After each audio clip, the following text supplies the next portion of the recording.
The last decade has been unusually turbulent, to say the least. Cultural norms have shifted rapidly, political tensions have intensified, and the social landscape that undergirds modern society has become increasingly unstable. Amid all this change, one transformation stands out as particularly striking to me: our growing mistrust of the institutions responsible for disseminating knowledge and information. Primarily, these are our university and the news media. Institutions that once commanded near universal legitimacy are now met with skepticism, and in some cases outright disdain. Questions that would have sounded absurd at the turn of the century, like do we even need these institutions anymore, are now part of the mainstream discourse. So what happened? Universities and the news media have existed for centuries, and their emergence is widely regarded as a civilizational achievement. Not long ago, their necessity seemed self-evident, but today it really doesn't. When exploring this topic, I think it's very important to be precise. For one, these two institutions are quite different in their purpose and functionality and shouldn't be brazenly grouped together. A university is an educational institution. It exists to disseminate humanity's vast body of knowledge to a new generation that will perpetuate society, while simultaneously serving to expand that body of knowledge through research. Conversely, the news exists to inform society about the events taking place now. Their role is to communicate to the masses all of the relevant happenings of their community and the wider world. This leads to the second point of clarification.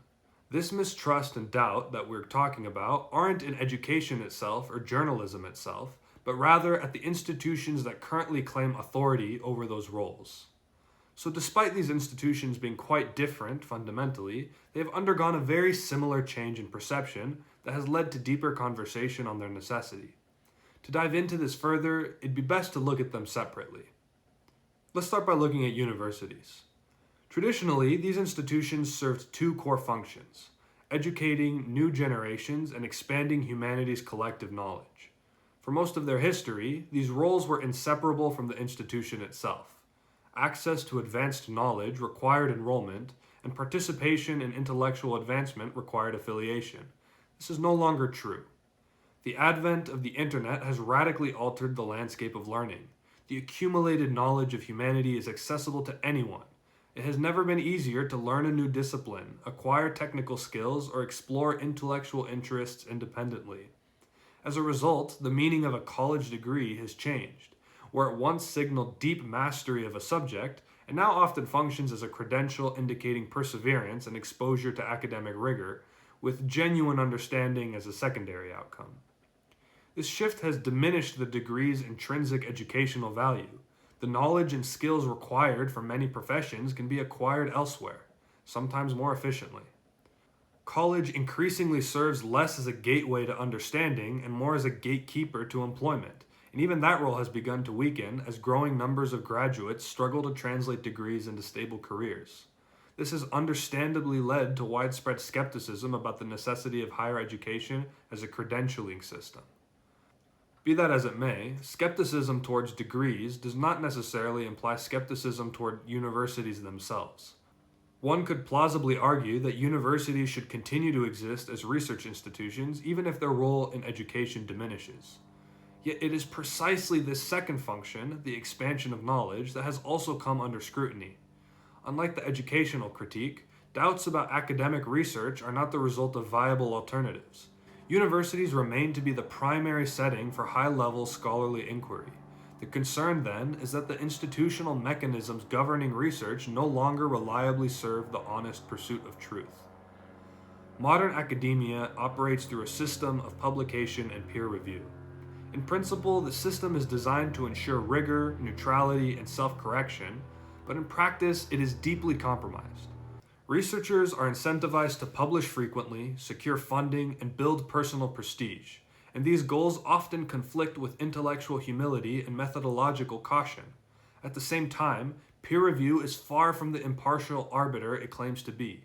It is completely vulnerable to bias, institutional favoritism, ideological conformity, and opaque standards for qualification.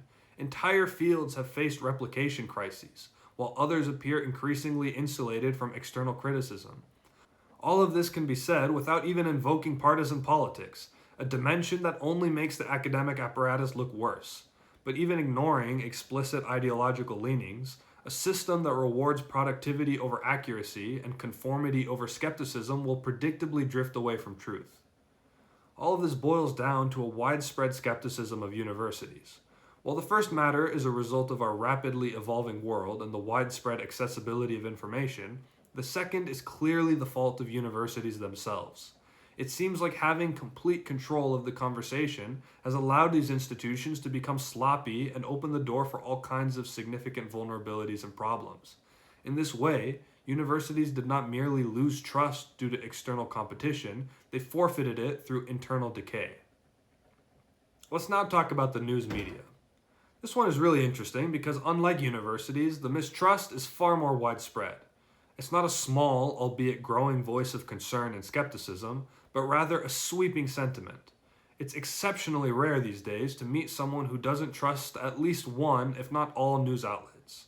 Yet despite this disillusionment, there is no serious alternative to journalism itself. Societies require a way to learn about events beyond their immediate experience.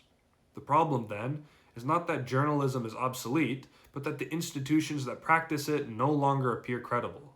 How did this happen? This shift is largely the result of structural changes that intensified over the last decade.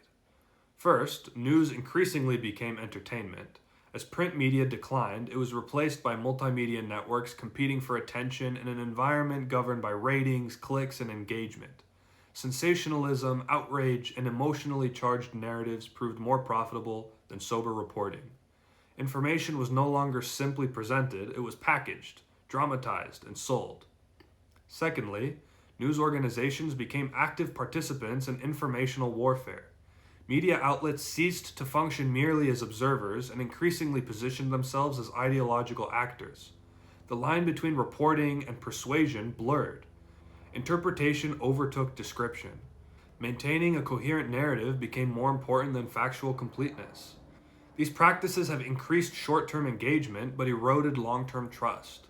In this environment, even accurate reporting is treated with suspicion, as audiences struggle to distinguish information from manipulation. Many people now treat mainstream news as a source of raw facts at best, seeking interpretation or discussion elsewhere. The authority once held by news institutions has dissolved, replaced by a chaotic ecosystem in which credibility is contested and often indistinguishable from popularity. This is where the connection between universities and the news media becomes clear. Both institutions once exercised hegemonic control over discourse.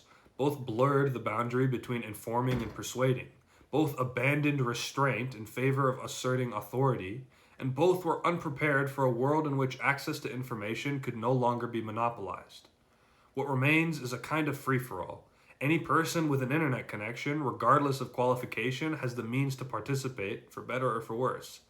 Unsurprisingly, the loudest voices in opposition to this change in landscape are the universities and the news media.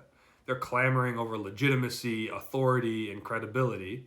And while there's definitely a point to be made about unqualified or misinformed actors garnering a large audience, it is disingenuous for legacy institutions to lament this outcome without acknowledging their role in creating it. Authority, credibility, and legitimacy are not seized, they are sustained. These institutions lost them through their own actions. Universities and the news media did not fall victim to external sabotage. They undermined themselves by abandoning integrity and intellectual honesty in favor of epistemic warfare. And while this battle for truth persists, even in the new Wild West media landscape, the strength of these formerly untouchable players is at an all-time low. We are now left in a precarious position. We cannot fully trust the institutions whose societal role is to inform and educate us, but simultaneously can't trust their decentralized replacements either. The burden increasingly falls on individuals to exercise judgment, discern truth from fiction, and resist ideological capture.